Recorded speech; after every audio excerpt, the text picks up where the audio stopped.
So hi everyone, welcome to new video, new vlog. और ये जो वीडियो है थोड़ा सा निगेटिव होगा, थोड़ा मतलब बहुत ही होगा निगेटिव, क्योंकि मैं इसमें बताने वाला हूँ कि आपको क्यों नहीं करना चाहिए हाउस बिल्डिंग। उसके जो ड्रॉबैक्स है, मतलब डिसएडवांटेजेस है, जो आप अगर आप हाउस बिल्डिंग करते हो तो क्या आपकी लाइफ में क्या मुश्किलें आ सकती है या फिर गलत डिसीजन हो सकता है।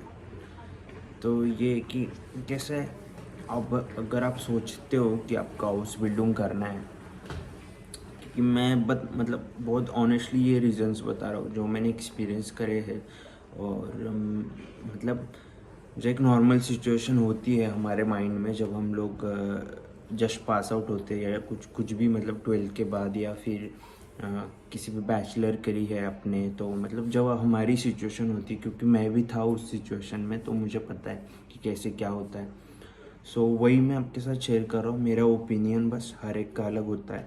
सो कैसे अगर आप 12th के बाद, अगर आप 12th में हो अभी, तो मैं हर एक स्टेज पे बताऊँगा, मतलब 12th के बाद या फिर बैचलर के बाद। अगर आप अभी 12th में हो और आपको ये ऐसे लगता है कि आपको जर्मनी जाना है या फिर बाहर की कंट्री में पढ़ने के लिए जाना है, तो पहले कैसे आप बहुत सारे रिसर्च करो। अगर आपका फाइनेंशियली बैकग्राउंड इतना स्ट्रांग है कि आप कुछ मतलब किसी अच्छी यूनिवर्सिटीज़ में बाकी कंट्रीज़ में, जैसे कि मतलब बहुत सारी है, यूके, यूएस या फिर ऑस्ट्रेलिया, न्यूजीलैंड, किसी और कंट्री में भी, आयरलैंड, तो मतलब इवन जर्मनी में भी आ सकते हो कि आप ये अच्छी यूनिवर्सिटी में 12th के बाद सीधा बैचलर स्टार्ट कर सकते हो। इतना मतलब आपके पास फाइनेंशियल बैकग्राउंड है तो वो आप उस तरफ जाओ। और मतलब आपको पढ़ने का शौक़ है या फिर है ना, आपको चीज़ें बैचलर मास्टर्स इसी वे में जाना है आगे, तो फिर वो ठीक है, वो बहुत अच्छा डिसीजन है। फिर इस चीज़ में मत पड़ो कि हाउस बिल्डिंग ये सब है ना, उन चीज़ में मत पड़ो। ये सही रहेगा आपके लिए कि आप 12th के बाद सीधा एडमिशन लो और जो भी फीस है या फिर है ना लोन वीन लेके, जो भी सिचुएशन है आपकी, अगर वो उतना अफोर्ड कर पा रहे हो तो। और अगर ऐसा है कि आप 12th पास आउट हो गए हो और आपको बाहर पढ़ना है और आप उतना, जैसे कि जर्मनी में ब्लॉक अकाउंट है अभी 11,000 यूरो के आसपास कुछ अमाउंट है, मतलब लगभग 10 लाख आपको स्पेंड करने होते हैं ब्लॉक अकाउंट के लिए। वो भी अपना ही मतलब आपका ही रहता है अमाउंट, लेकिन आपको वो पहले इन्वेस्ट करना पड़ता है ऑब्वियसली। और बाकी का खर्चा 5 लाख पकड़ लो, मतलब 5-6 लाख, मतलब कुल मिला के आपको अगर बाहर किसी भी कंट्री में सीखना है तो 20-25 लाख तक खर्चा आ ही जाता है, कम से कम 15 लाख। तो अगर आप उतना नहीं पे कर पा रहे हो, मतलब उतना आप अफोर्ड नहीं कर पा रहे हो, होती है सिचुएशन, मेरा भी सेम ही सिचुएशन था कि मैं उतना अमाउंट नहीं स्पेंड कर सकता था या इन्वेस्ट कर सकता था, तो हाउस बिल्डिंग बेटर ऑप्शन है। और तभी आप हाउस बिल्डिंग करो, वरना मत करो कि मतलब अगर आपके पास वो बैकग्राउंड नहीं है तभी आप ये डिसीजन लो कि आप हाउस बिल्डिंग करोगे। अगर आपके पास है तो हाउस बिल्डिंग करने की ज़रूरत है नहीं, क्योंकि फिर आपके आपके पास अपॉर्चुनिटी थी, सब चीज़ें थी, फिर भी आपने ये वे हाउस बिल्डिंग करी, तो फिर है ना आप बहुत पीछे चले जाओगे इन फ्यूचर, है ना, आपको रिग्रेट होगा। तो ऐसा है। अभी कैसे कि अगर आपने बैचलर किया है, 12th का तो मैंने बता दिया आपको कि आप 12th करते हो, है ना। 12th में दोनों सिचुएशंस मैंने आपको बता दी क्या होता है वैसे।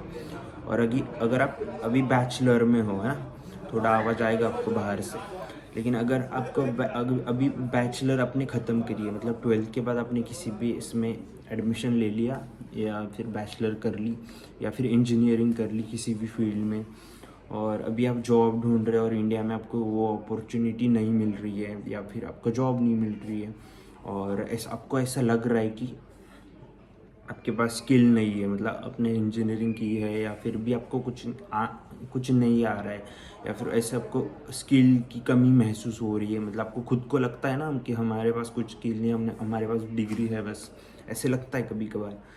और जैसे कि आपने होटल मैनेजमेंट किया है और आपको ये लग रहा है कि आपको कुछ नहीं आ रहा है, तो इन सिचुएशंस में और बैचलर के बाद आप हाउस बिल्डिंग कर सकते हो कि मतलब आपके पास कुछ करने के लिए है नहीं, है ना, तो फिर आप 6-7 मंथ्स लैंग्वेज को देके या फिर हाउस बिल्डिंग कर सकते हो। थोड़ा पीछे ज़रूर आ जाओगे लाइफ में अपने, लेकिन आपको फिर एक वे मिल जाएगा कि कुछ मतलब है ना जॉब वगैरह इन फ्यूचर, तो उस वे में आप चले जाओगे। फिर मतलब उसके बाद वाइटर बिल्डिंग फिर जॉब कर सकते हो, है ना। थोड़ा स्किल्ड आ जाएगा अपने आपके मतलब आपके प्रोफाइल पे दिखेगा वो कि फिर आपने हाउस बिल्डिंग के लिए, तो फिर वो स्किल्ड वर्कर में उस कैटेगरी में आ जाओगे आफ्टर हाउस बिल्डिंग आप। तो ये एक सिचुएशन है। अगर बैचलर के बाद भी आपको लगता है मतलब आपके पास अगर अच्छी बैचलर है, जैसे कि आपने कंप्यूटर साइंस में इंजीनियरिंग करी है या फिर डिग्री है ना, कोई भी अच्छी डिग्री है और आपको आसानी से जॉब मिल सकता है उसके ऊपर, तब आप हाउस बिल्डिंग मत करो। क्योंकि फिर देखो, अगर आपको जॉब मिलने के चांसेस है और जस्ट बिकॉज कि ये इजी वे है हाउस बिल्डिंग और आपको वीज़ा जल्दी मिल जाता है, या फिर लैंग्वेज करने बस लैंग्वेज ही चाहिए और सेटल होने के लिए अच्छा है, बस उसी वजह की वजह से मत करो कि आप हाउस बिल्डिंग मतलब में एडमिशन मत लो। क्योंकि आप यहाँ पे हो, आपके पास इंजीनियरिंग है, बैचलर है और आपको अच्छी जॉब मिलने वाली है। और मतलब अगर आप अप्लाई करो तो किसी भी कंट्री में, जर्मनी एक ही देश थोड़ी है कि उसमें अप्लाई कर पाओगे और तभी आपका फ्यूचर अच्छा होगा। इवन लैंग्वेज की वजह से मोर कॉम्प्लिकेटेड हो जाएगी चीज़ें, है ना, बहुत दिक्कतें आ सकती हैं। तो आप यहाँ पे हो और जस्ट बिकॉज कि आपको जर्मनी आने का मौका मिल रहा है और आपको इजीली वीज़ा वगैरह मिल रहा है, तो आप ये ले रहे हो, मतलब ये हाउस बिल्डिंग है। तो देख रहे हो आप कितना पीछे आते हो। क्योंकि उसके बाद आप जॉब वगैरह करके फिर यहाँ जाओगे, मतलब वो 3-4 साल है ना, आप सीधा वेस्ट कर रहे हो अपनी लाइफ का। सैलरीज में भी उतना ही मिलेगा, मतलब उससे कम ही मिलेगी जितना आप जॉब में मिलेगी आपको आफ्टर बैचलर और इंजीनियरिंग करने के बाद। ऐसे मत ढूंढो कि आईटी की हाउस बिल्डिंग है या फिर है, इसका मतलब बहुत आपका ही लॉस है। इसमें आपको इन फ्यूचर कोई फ़ायदा नहीं होगा। बस आप जर्मनी आ जाओगे, वही आपका फ़ायदा है कि आप जर्मनी आसानी से आ जाओगे और फिर आपको मतलब थोड़ा लाइफ चेंज हो जाएगा और मंथली आपको पैसे मिलेंगे, यही होगा। और ऑब्वियसली मतलब हाउस बिल्डिंग की डिग्री भी मिलेगी, लेकिन आप लाइफ में पीछे चले जाओगे, है ना। पहले से आपको वो नॉलेज है, हाउस बिल्डिंग में तो बस बेसिक सिखाते हैं, वो अपने पहले से ही बैचलर में सीखा हुआ है। तो ये सिचुएशन है। अगर आपको बैचलर के बाद ऐसा लग रहा है कि मुझे मेरा ट्रेंड मेरी फील्ड है वो चेंज करनी है, जैसे कि आप आईटी में और आपको लग रहा है कि मुझे होटल में काम करना है, या फिर आप होटल में मतलब होटल मैनेजमेंट किया है और आपको लग रहा है कि मुझे आईटी में जाना है या फिर किसी भी फील्ड में जाना है ना, तो फिर आप हाउस बिल्डिंग कर सकते हो। मतलब आपको एक चांस है हाउस बिल्डिंग कि आप फील्ड चेंज कर सकते हो या फिर उस फील्ड में पर्टिकुलर फील्ड में डिग्री ले सकते हो और फ्यूचर फिर आप जर्मनी में देखते हो, है ना। क्योंकि अभी मतलब कुछ करने के लिए है नहीं और फिर हाउस बिल्डिंग कर लिया और फिर मतलब 3 साल कर लिया और फिर दूसरे कंट्री में जाएंगे। उसमें क्या दिक्कत आती है कि फिर हाउस बिल्डिंग कर लिया तो यहीं पे आप जॉब करो तो अच्छा है, क्योंकि बाकी कंट्री में भी है, वैलिड है, आपको मौका मिलता है, लेकिन आपको दिक्कतें बहुत आएंगी। कैसे कि मतलब 3 साल जॉब पढ़ रहे हो, वो सारा जर्मन में पढ़ रहे हो और आपको सारी चीज़ें जर्मन में पता चल रही है, आप एग्ज़ाम जर्मन में लिख रहे हो, जो भी स्किल्स है, जो भी ट्रिक्स है, अपनी अपनी फील्ड की अलग होती है, वो सारा आप जर्मन में सीख रहे हो। और फिर वो अलग देश में जाके फिर इंग्लिश में आपको सब ट्रांसलेट करना, उसमें भी आप पीछे ही आओगे। तो ये सब चीज़ें आपको थोड़ा सा मतलब आपको आपकी सिचुएशन के हिसाब से देखना भी पड़ेगा कि आप किस सिचुएशन में हो, आपको कितना टाइम लगता है चीज़ें समझने के लिए, है ना, आप कितने स्मार्ट हो। स्मार्ट मतलब ये तो मतलब ऐसा है कि आपको कितना टाइम लगता है पढ़ने में वगैरह, है ना।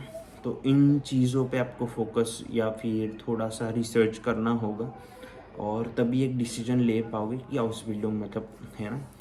ये तो हो गया डिसीजन के बारे में, है ना, करे कि नहीं करे, उसका कन्फ्यूजन शायद आपको मतलब आपको पता चल गया होगा कि क्या करना चाहिए।